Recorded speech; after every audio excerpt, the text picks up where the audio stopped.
Hello friends, welcome to spicy cooking time. நம்ம சேனலை இப்போ தான் புதுசாக பார்க்குறீங்கன்னா மறக்காமல் சப்ஸ்கிரைப் பண்ணிக்கோங்க. இன்றைக்கி நாம் பார்த்திங்கன்னா இட்லி தோசைக்கு தகுந்த மாதிரி ஒரு டேஸ்டியான ஸ்பைசியான தக்காளி சட்னி எப்படி செய்கிறதுன்னு பார்க்கலாம். அதுக்கு ஃபஸ்ட்டு நம்ம பேனில் ஒரு 3 ஸ்பூன் ஆயில் சேர்த்துக்கோங்க. கடலெண்ணெய் 3 ஸ்பூன் சேர்த்துக்கோங்க. எண்ணெய் நல்லா காஞ்சி வரணும். எண்ணெய் நல்லா காஞ்சதுக்கப்புறமா 2 வரமிளகா சேர்த்து அதை எண்ணெயிலேயே நல்லா ஃப்ரை பண்ணி எடுத்து தனியாக எடுத்து வச்சுக்கலாம்.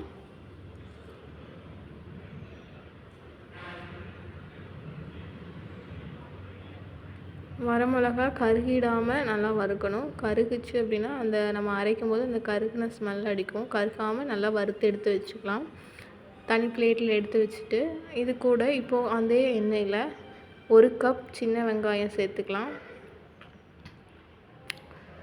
எண்ணெய் நல்லா பார்த்திங்கன்னா கண்ணாடி பதம் அளவுக்கு நல்லா வெந்து வரணும். இப்போது வெங்காயம் நல்லா கண்ணாடி பதம் வரணும். அதுக்கு முன்னாடி நம்ம ஒரு 10 பல் பூண்டு சேர்த்துக்கலாம். இப்போ பூண்டும் வெங்காயம் நல்லா வெந்து வரணும். பார்த்திங்களா, இந்த அளவுக்கு நல்லா வெந்துருச்சு. இன்னுமே கொஞ்சம் வேகணும்.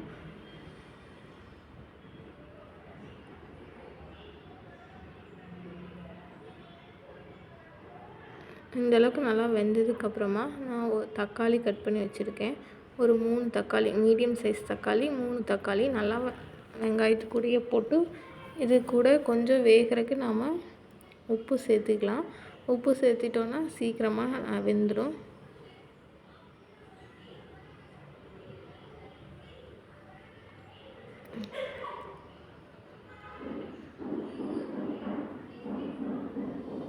தக்காளி பார்த்திங்கன்னா நல்லா வெந்து குலைவாக தக்காளியோட உருவமே இல்லாத அளவுக்கு நல்லா வெந்து வரணும்.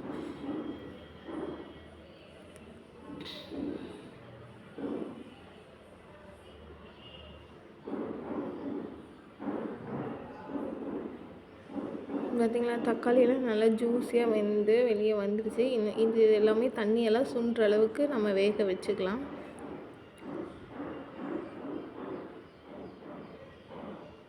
இந்த அளவுக்கு நல்லா வெந்துருச்சு. இப்போ நம்ம அடுப்பை ஆஃப் பண்ணிவிட்டு ஒரு 2 ஸ்பூன் பொட்டுக்கடலையும் நம்ம ஆல்ரெடி வறுத்து வச்ச வரமிளகா 2யும் நல்லா இந்த சூட்டுலேயே பொட்டுக்கடலை நல்லா வதங்குற அளவுக்கு அடுப்பை ஆஃப் பண்ணிவிட்டு இது பண்ணி விட்டுக்கலாம். அப்போ தான் பொட்டுக்கடலையோட ஸ்மெல் அடிக்காது.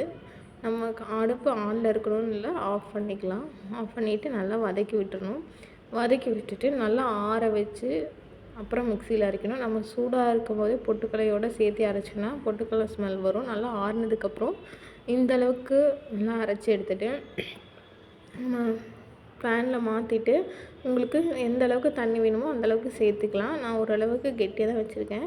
இப்போ இதுக்கு ஒரு தாளிப்பு கொடுத்துக்கலாம். அதுக்கு நல்லா எண்ணெய் ஊற்றி எண்ணெய் காஞ்சதுக்கப்புறமா கடுகு போட்டுக்கலாம். கடுகு நல்லா பொரிஞ்சு வந்ததுக்கப்புறமா கருவேப்பிலை சேர்த்துக்கலாம். இப்போ நம்ம அந்த சட்னியில் எடுத்து ஊற்றிட்டோம்னா நமக்கு ஸ்பைசியான தக்காளி சட்னி ரெடி ஆகிடுச்சு. இது மாதிரி ஒரு ட்ரை பண்ணி பாருங்கள். தக்காளி சட்னி எவ்வளோ நாள் டெய்லியும் செஞ்சால் கூட இந்த சட்னி சாப்பிடுவாங்க. இப்போ இதை நல்லா ஒரு முறுமுறுன்னு தோசைக்கு வச்சு சாப்பிட்டா அவ்வளோ டேஸ்ட்டாக இருக்கும். மறக்காமல் ட்ரை பண்ணி பார்த்துட்டு எப்படி இருக்குன்னு கமெண்ட் பண்ணுங்கள்.